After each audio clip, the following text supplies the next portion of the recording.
എപ്പോഴെങ്കിലും നിസ്കരിച്ചുകൂടാ. ഇപ്പൊ ചിലരുടെ വിചാരമുണ്ട് ഒരു നിസ്കാരം ഖളായി പോയാൽ ആ നിസ്കാരം ഖളാ വീട്ടിയാൽ മതി. പോരാ, ഖളാ വീട്ടിയാൽ മാത്രം പോരാ, അതിന് തൗബ കൂടി ചെയ്യണം. കാരണം അവൻ പറഞ്ഞ സമയത്തല്ലല്ലോ നിസ്കരിച്ചത്, ഹറാമാണ്, വൻദോഷമാണ് അവൻ ചെയ്തത്. തൗബ ചെയ്ത് പൊറുപ്പിക്കൽ നിർബന്ധമാണ്, തൗബ ചെയ്യൽ നിർബന്ധമാണ്. പുറത്തു ചേർത്ത് അള്ളാഹുവിന്റെ ഭാഗത്തുള്ളതാണ്. ആരെങ്കിലും ജീവിതത്തിൽ നിസ്കാരത്തെ സമയത്ത് നിർവഹിച്ചാൽ അങ്ങനെ കൃത്യമായി നിസ്കരിക്കുന്ന ശീലം അയാളിൽ ഉണ്ടെങ്കിൽ, ചിലരെ നമുക്കത് കാണാം.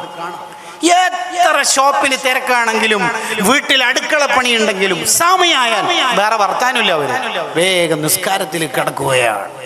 അജണ്ട പൂർത്തിയായില്ലെങ്കിലും മീറ്റിംഗ് ഹോൾഡ് ചെയ്യുന്നു, നിസ്കരിക്കുന്നു. കണ്ടോ, ആ നിസ്കാരത്തെ അവർ ബഹുമാനിക്കുകയാണ്.